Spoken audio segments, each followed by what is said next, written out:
మిత్రులకు అందరికీ నమస్కారాలతో నేను చెప్పే మాట ఏమిటంటే టెక్నికల్గా డ్యామ్కున్న లోపాల గురించి సార్ వివరించారు. దాని లోపలికి నేను వెళ్ళదలుచుకోలేదు.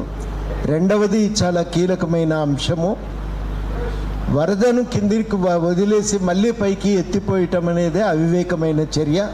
అది సాధ్యం కాదు. ఈ తిప్పిపోతలు అనేవి సాధ్యం కానప్పుడు దాని గురించి ఆలోచించటం కూడా అనవసరము అని. మూడవది ఏంటంటే చాలా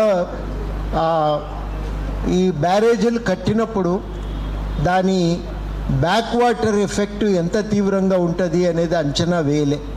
సుమారు 50-60 వేల ఎకరాలు కదా ప్రతి సంవత్సరం మునిగింది, రెండు వైపులా కలిపి.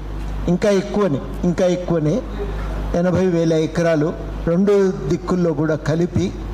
దానికి సంబంధించి ఏం చేయాలనేది గవర్నమెంట్ దగ్గర ప్లాన్ లేకుండే. దాన్ని పునః ఆపొచ్చా, వాటిని ముంపు ప్రాంతంగా పరిగణించి పరిహారం ఇవ్వాలా అనే విషయం పైన గవర్నమెంట్ ఒక నిర్ణయానికి రాలేకపోయింది. చాలామంది రైతులు ఒడ్డునున్నటువంటి వాళ్ళకి ఇది ఒక శాపగ్రస్తంగా మారింది. ఇప్పుడు మనం ఈ పరిణామాలన్నింటి నేపథ్యంలో ఒకటి చాలా స్పష్టము, దాన్ని పునరుద్ధరించగలవని నేనైతే అనుకోవటం లేదు. సారు చెప్పిన విషయాలను కూడా బట్టి చూస్తుంటే ఇక తుమ్మిడిహెట్టిని నిర్మించుకోవటమే ఇవాళ మన ముందు మిగిలిన ఏకైకమైనటువంటి ఆప్షన్. కొంచెం ముందా కొంచెం పైకా ఆ చర్చ టెక్నికల్గా ఇంజనీర్లు తేల్చవలసినటువంటి అంశం.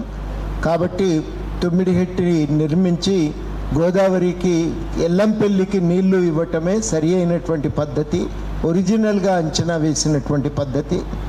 ఇప్పుడు మాత్రం ఒకటి కరాఖండిగా తేల్చవలసింది, 1,00,000 కోట్ల రూపాయలు వృధాగా మనం ఇవాళ ఆ పైసలన్నింటినీ కూడా వృధా చేసినాం. బూడిదలో పోసిన పన్నీరైంది. ఇంత వృధా చర్యలకు పాల్పడినందుకు బాధ్యులు ఎవరైనా వాళ్ళపైన కఠినమైనటువంటి చర్యలు ఉండాలి. ఇవి ఈ వారి అబ్జర్వేషన్, శాస్త్రి గారి అబ్జర్వేషన్స్ మరొకసారి అవసరాన్ని ఎత్తి చూపుతున్నాయి, ధృవీకరిస్తున్నాయి.